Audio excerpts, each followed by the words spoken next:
Oi, pessoal, boa tarde. É um prazer enorme estar aqui com vocês, né, nesse projeto de extensão que é Tríade Família, Escola Especialistas para o Desenvolvimento da Pessoa Autista. Eu estou aqui com uma convidada muito especial, né, que é a psicanalista, comunicóloga, psicóloga, documentarista Raquel Rocha. Seja bem-vinda, Raquel. Gratidão, Gi, que bom estar mais uma vez aqui no seu canal, que eu adoro, assisto todas as lives, sou fã.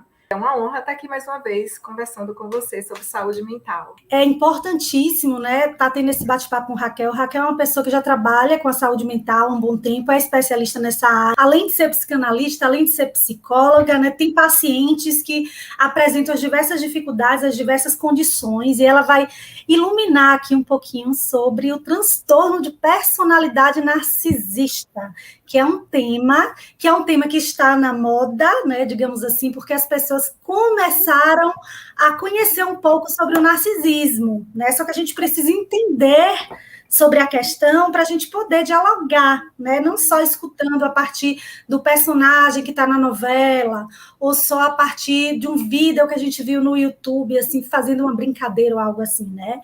É preciso procurar profissionais especialistas que saibam da condição e que tenham alguma experiência, né, com o transtorno. Seja bem-vinda, Raquel, estou muito feliz por você estar aqui, né? Espero que você volte todo mês, né? A gente quer que você esteja aqui todo mês. Bom, para quem não me conhece, eu sou a professora Gisele Shaw, eu trabalho na Universidade Federal do Vale de São Francisco e desenvolvo pesquisas na área de autismo, de educação, de formação de professores, né? Colaboro muito com o programa da Raquel. A Raquel tem um programa, fala um pouquinho dele aí, Raquel. Eu tenho um programa chamado Luz Câmera Arte, numa TV local, por assinatura, aqui no sul da Bahia, a TBI. E arte é muito abrangente, né? Então, eu falo de cinema, que é uma grande paixão, sou comunicóloga com habilitação rádio e TV. Então, falo de cinema, que é uma grande paixão, mas também falo de teatro, de música, de literatura, de tudo isso que faz a vida valer muito a pena. Eu sou uma fã das artes em geral, e a psicanálise fala que a arte é uma forma de sublimação, uma das melhores formas de sublimação. E aí também fala um pouco sobre saúde mental, e aí a gente conseguiu fazer alguns programas alinhando, né, o cinema com a saúde mental, falando de filmes que abordam o autismo, e, enfim, os programas foram muito bem recebidos, e eu acho que o cinema é uma excelente ferramenta de aprendizagem. Eu uso o cinema para tudo, para lazer, para estudo, para reflexões. Então, acho uma excelente ferramenta de aprendizagem e consegui unir nessas duas paixões, que é a psicanálise e o cinema, e poder falar de saúde mental na perspectiva do cinema. Mas hoje a gente vai falar até pouco, né, de cinema, a gente vai falar pouco de psicanálise. Eu já estou mais aqui como psicóloga, conforme seu pedido, para a gente não adentrar muito no narcisismo da psicanálise, porque aí isso exige uma live só para isso, viu? Se você quiser, eu vou adorar. Ai, já fechamos, viu? Já fechamos essa nova live aí. Eu adoro trabalhar e dialogar com você, porque você, além de ter todas essas formações, que às vezes não é tudo, né? Ter a formação, mas você lê muito, você estuda muito, né? Eu conheço o tamanho da sua biblioteca, o tamanho do seu desejo pela leitura, pelo estudo. Você já nasceu amando estudar. E os melhores profissionais são, assim, grandes e eternos aprendizes. São aquelas pessoas que acreditam que não são donas do conhecimento e que sempre têm muito a aprender. Eu admiro isso muito em você. Você é muito estudiosa, uma leitora, assim, incrível. Inclusive, passou isso para sua família, né? Eu vejo as fotos de suas filhinhas lendo, fico muito orgulhosa e feliz, né, por sua família linda, que eu amo muito. Raquel, a maioria das pessoas, eu acredito, que não sabe que existem transtornos de personalidade, né? Eu vejo, ouço falar os psicólogos, psicólogas, que a gente nasce com um determinado temperamento e a gente vai construindo nossa personalidade a partir da vivência com outras pessoas, né? A partir desse contato com o meio ambiente em cima do nosso temperamento, né? E aí, quando a gente ouve falar um transtorno, é uma condição atípica, né? São sintomas, né? Pelo transtorno transtorno do espectro do autismo, eu já entendo, é um conjunto de sintomas que a gente não sabe exatamente, não tem um marcador genético específico, né, Raquel? Então, como é que a gente poderia definir, explicar o que é um transtorno de personalidade, uma personalidade atípica? Como seria isso? Exato, Gi, você descreveu muito bem, uma personalidade atípica.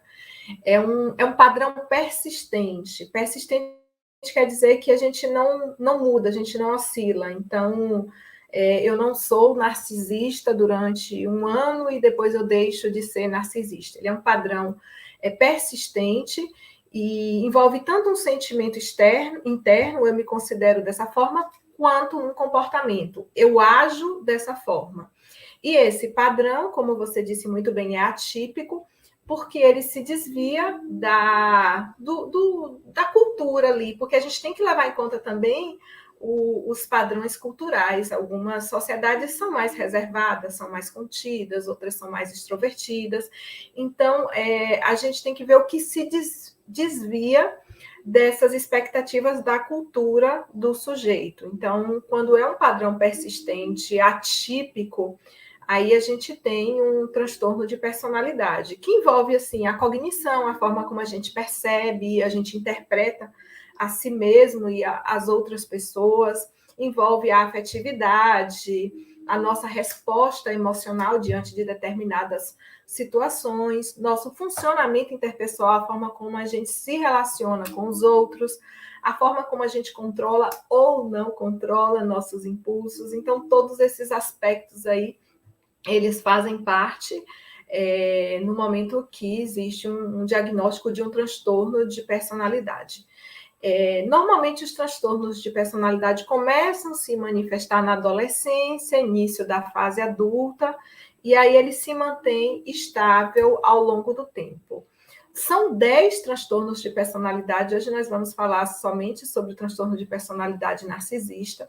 Alguns levam a um sofrimento intenso, outros um sofrimento menor, a praticamente nenhum sofrimento. Mas, assim, inclusive, já me ofereci para uma live sobre narcisismo e psicanálise, e já me ofereço para outra live para a gente falar dos 10 transtornos de personalidade. Vou fazer uma abordagem bem rápida sobre esses 10 transtornos, antes da gente entrar no narcisismo.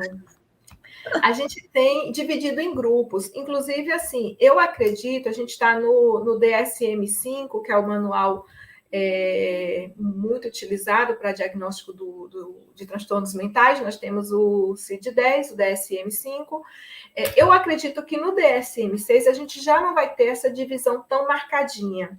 Porque, por exemplo, no grupo A a gente tem o transtorno de personalidade paranoide, esquizoide e personalidade esquizotípica, que são pessoas, né, que são estranhas, excêntricas, mas nem sempre isso é bem marcadinho. Exemplo, no grupo B, né, que é o que se encaixa o narcisista, são dramáticos ou erráticos. A gente tem o transtorno de personalidade antissocial, foi o que eu citei, né, que é o que talvez não tivesse envolvido aí um sofrimento do sujeito. São os psicopatas, né, Raquel? São os que eram chamados de psicopata, hoje a gente classifica como transtorno de personalidade antissocial, então ele não sofre, né? Eles são frios, eles não sentem culpa. Deixa eu só fechar aqui o WhatsApp, que eu estava pegando o link com você para ele não ficar interferindo. Então, não é que envolveria um sofrimento aí mínimo ou nenhum. Mas a gente tem o antissocial, o borderline, que tem aquela característica da impulsividade muito grande, das oscilações de humor, uma personalidade histriônica, que são pessoas que querem muita atenção, e a personalidade narcisista. E se a gente parar para pensar, essas características, muitas vezes, elas se misturam, né, por conta da falta de empatia, às vezes, do narcisista, que é uma característica do antissocial, né, essa necessidade de atenção do narcisista, que é uma característica também do transtorno de personalidade histriônico, mas a gente consegue diferenciar, pensando assim no objetivo final, porque esses comportamentos, eles têm um objetivo final. Então, se a gente fizer uma live sobre isso, a gente faz as diferenciações. Mas acredito que no próximo manual de eu aqui, Raquel, tá, gente? Não houve divulgação dessa notícia, não. Que no DSM-6, esses transtornos de personalidade, eles devem se unir, e aí a gente vai falar mais sobre traços de personalidade do que o diagnóstico de um transtorno em si. Mas, enfim, falei do grupo A, né, que são os estranhos, os excêntricos, o grupo B.